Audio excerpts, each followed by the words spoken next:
In this video, I'll be using Chocolatey to package and install LibreOffice. I'm starting this video from my GitHub page, and that's because there are a few bits of information here that I will be using for this video. And I will leave the URL in the description down below. And now I will begin this video by downloading all the necessary files for my package, and I will start with the LibreOffice installation file.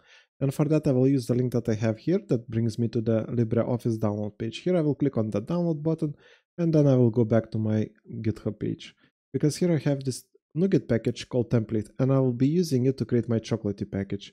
I will click on it here, then I will click on the button right here to download the package, and then I will go to my downloads folder. And here I have my installation file and also the template NuGet package. I will double click on the NuGet package. It opens up with NuGet Package Explorer, and because I will be packaging the installation file inside of my Chocolatey package, I will right click on Tools. Then I will click on Add Existing File, and I will select the installation file that I have in my Downloads folder. And as you can see, the installation file appeared here in the package. Now I will double click on Chocolatey Install, then on the button right here to edit the script. And once again, I will go back to my GitHub page because here I have this PowerShell snippet that is responsible for executing the installation from the package. Basically, it finds the installation file in the package, it executes the installation, and after that it removes the installation file from the computer. So to copy the snippet, I will click on the button right here, and then I will go back to my package and insert the snippet here. And for it to work, we need to provide few values. For example, here we need to provide our installation file name. And for that, I will go to my downloads folder. I will right click on the installation file, select rename. I will select the full name to include the extension. Right click again and copy the name. Now I will go back to my package and insert the value here. Now for the package name, I will enter LibreOffice.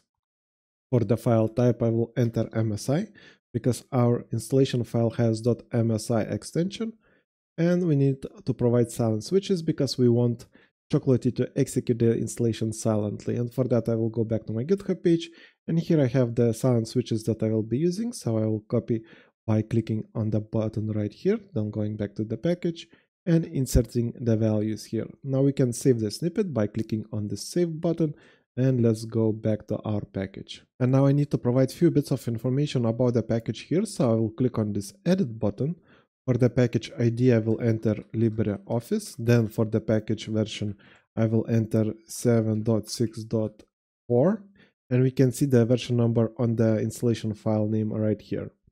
Then for the authors, I will leave it at Let's Do Automation, and for the description, I will enter my LibreOffice Choco package. And that's all the mandatory values that we need to provide. Now we can save the package by clicking on this button, and we have our Chocolatey package. Now we need to save it, and for that I will go to File, Save As, and I will save it in my Downloads folder, and I will be also using my Downloads folder as my Chocolatey repository when I will try to install this package. So let's click on the Save button right here, and now we can try to install this package. And for that I will open my terminal application, and I will run it as administrator because we need administrative privileges to install the software.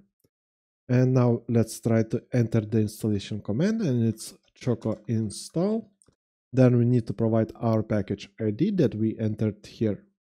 So it's LibreOffice.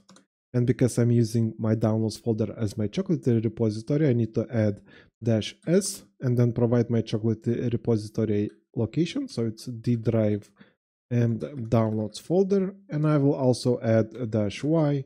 And let's press enter and let's see what's going to happen.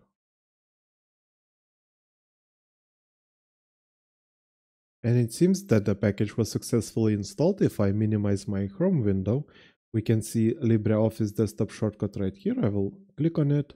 It opens up and it seems to be working just fine. And that's it for this video. Like and subscribe if you want to see more videos like this, and see you in the next one.